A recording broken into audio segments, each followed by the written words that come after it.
Historia de la filosofía. Volumen 1. Filosofía antigua. Filosofía patrística. Filosofía escolástica. 20. Parte primera. Filosofía antigua. Capítulo 9. Platón. 47. Ilustración y defensa de la enseñanza de Sócrates. Esta es una obra del maestro Nicolás Abagnano. 47. Ilustración y defensa de la enseñanza de Sócrates. En la primera fase, la investigación platónica permanece en el círculo de la enseñanza socrática y se propone o bien ilustrar el significado de alguna actitud fundamental del Sócrates histórico, apología, Critón, o bien encontrar y esclarecer los conceptos fundamentales situados en la base de su enseñanza, Alcibíades I, Ión, Hipias Menor, Laques, Cármides, Eutifrón, Hipias Mayor, Lisis. El contenido de la apología y del Critón lo hemos utilizado a propósito de Sócrates. La apología es sustancialmente una exaltación de la tarea que Sócrates asumió ante sí y ante los demás, y es, por tanto, la exaltación de la vida consagrada a la investigación filosófica. Puede decirse que la significación entera del escrito está contenida en la frase: una vida sin investigación no es digna de ser vivida por el hombre. Sócrates declara a los jueces que no abandonará nunca la tarea que le fue confiada por la divinidad, el examen de sí mismo y de los demás para hallar el camino del saber y de la virtud. Ya en la presentación que Platón hace de Sócrates en la Apología, es evidente que ve encarnada en la figura del maestro aquella filosofía como investigación a la cual él mismo había de dedicar su existencia entera. El Critón nos presenta a Sócrates frente al dilema: o aceptar la muerte por el respeto que el hombre justo debe a las leyes de su país, o huir de la cárcel, conforme le proponían sus amigos, y desmentir así lo más sustancial de su enseñanza. La aceptación serena que Sócrates hace del destino a que se le condena es la última y decisiva prueba de la seriedad de su enseñanza. Esta actitud prueba que la investigación es una misión tal que el hombre que se haya comprometido a ella no debe traicionarla aceptando compromisos y fugas que la vacíen de todo significado vital. Con estos dos escritos, Platón estableció para los siglos venideros la actitud que convierte a Sócrates en el filósofo por excelencia, el hombre más sabio y más justo de todos. Los escritos ulteriores de Platón, pertenecientes a este mismo periodo, tienden, en cambio, a esclarecer los conceptos básicos de la enseñanza socrática. En estos escritos, Platón se nos presenta, lo ha dicho Compers, como el moralista de los conceptos. Dibuja el procedimiento socrático en cuanto a investigación del fundamento de la vida moral del hombre. Y en primer lugar, aclara el supuesto necesario de cualquier investigación, sobre el cual Sócrates había insistido tanto: el reconocimiento de la propia ignorancia. Alrededor del tema de la ignorancia se reúne un grupo de diálogos: Alcibíades I, Ión, Hipias Menor. El Alcibíades I es, no obstante, las dudas que se han presentado sobre su autenticidad, una especie de introducción general a la filosofía socrática. A Alcibíades, que, rico en dotes y en ambición, se dispone a participar en la vida política con la pretensión de dirigir y aconsejar al pueblo ateniense, Sócrates pregunta dónde aprendió la sabiduría necesaria para este objetivo, ya que nunca se reconoció ignorante y por tanto nunca se preocupó de buscarla.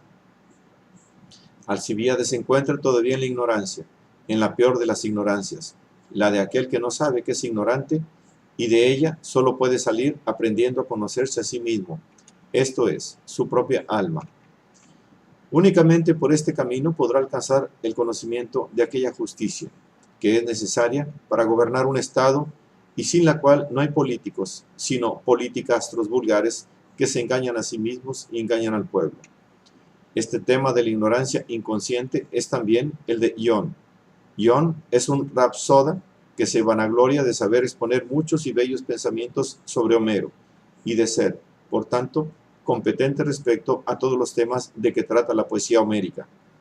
Platón probablemente representa en él a un tipo de falso sabio que debía ser frecuente en sus tiempos. El tipo de quien, recordando a Homero de memoria y teniendo siempre a mano dichos del poeta, lo citaba en todas las ocasiones con la pretensión de apelar a la más antigua y auténtica sabiduría griega. Platón demuestra que en verdad ni el poeta, ni mucho menos el rapsoda, saben nada.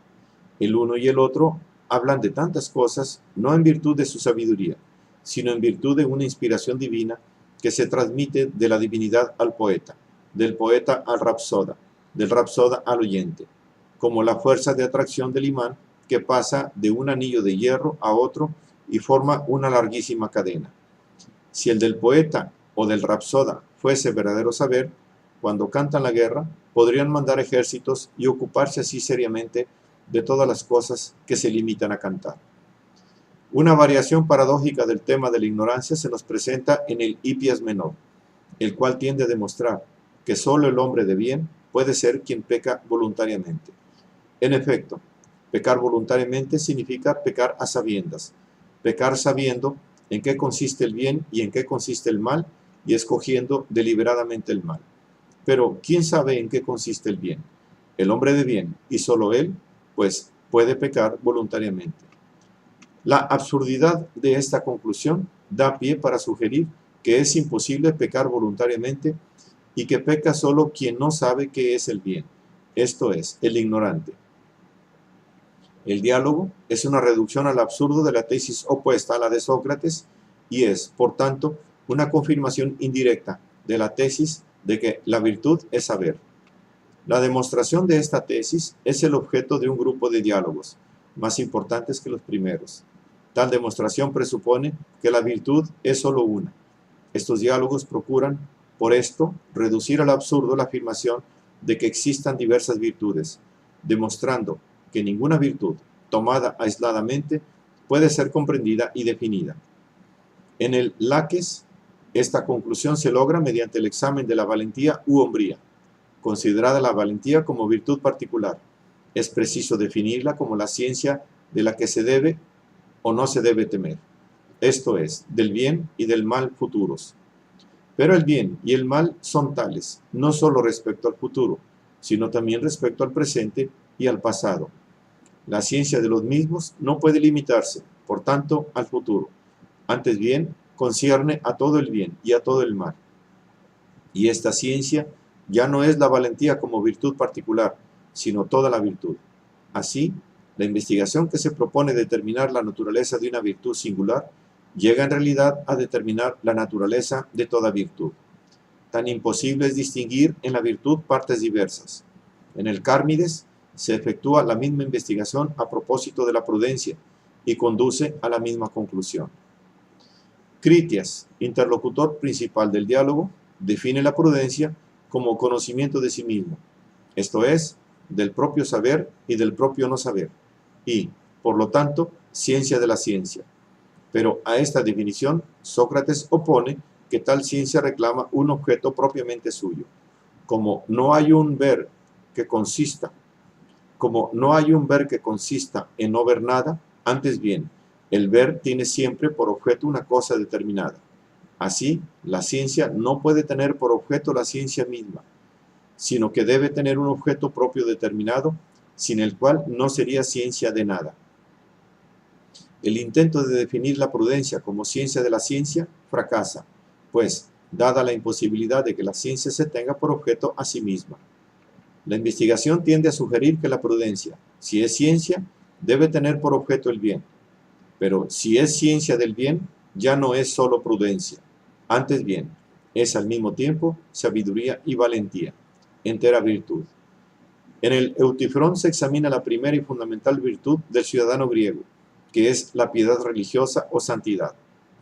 Se parte de la definición puramente formalista de tal virtud como del arte que regula el intercambio de beneficios entre el hombre y la divinidad.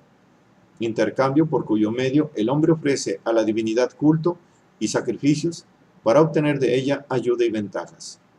Según estas definiciones, las acciones pías son las agradables a los dioses, incluso a todos los dioses, dado que a menudo estos están en desacuerdo entre sí. Pero entonces se produce la cuestión fundamental: lo que es santo, ¿es tal porque place a los dioses, o más bien place a los dioses porque es santo? Ante esta cuestión, la definición formalista de la piedad religiosa se desvanece y se tiene la obligación de preguntarse de nuevo qué es verdaderamente la santidad. Se puede decir entonces que es parte de justicia, precisamente aquella parte que se refiere al culto de la divinidad y que consiste en cumplir acciones agradables a ésta. Pero con esto se vuelve a la definición abandonada. La conclusión negativa del diálogo expresa no sólo la denegación del concepto formalista de la piedad religiosa, sino también la imposibilidad de definir tal piedad como una virtud por sí, distinta de los demás, y conduce, por esto indirectamente, al reconocimiento de la unidad de la virtud. Correlativamente a la investigación sobre la virtud, Platón desarrolla la investigación sobre el objeto o el fin de la virtud, sobre los valores que están en su base. Una acción bella, un discurso bello, ¿tienen por objeto lo bello? Tienen por objeto lo bello. Pero, ¿qué es lo bello? Tal es el problema del Hipias mayor. La conclusión es que lo bello no puede ser distinto del bien, ni como lo que es conveniente, ni como lo que es útil, puesto que lo conveniente es la apariencia de lo bello, no lo bello mismo, y lo útil no es más que lo provechoso, lo que produce el bien, y es, por tanto, causa del mismo bien. Del mismo modo que todas las virtudes tienden, en cuanto se las examina, a unificarse en el saber, así los varios objetos o fines de las acciones humanas, lo bello, lo conveniente, lo útil, tienden a unificarse en el concepto del bien. El bien es también el término final y el fundamento de toda acción humana. Según el Lysis, la amistad no se funda ni en la semejanza ni en la desemejanza entre las personas. La semejanza no puede encontrar en lo semejante nada que ya no tenga, y lo desemejante no puede amar lo que le es desemejante. Lo bueno no puede amar lo malo, ni lo malo lo bueno. El hombre no ama y no desea más que el bien.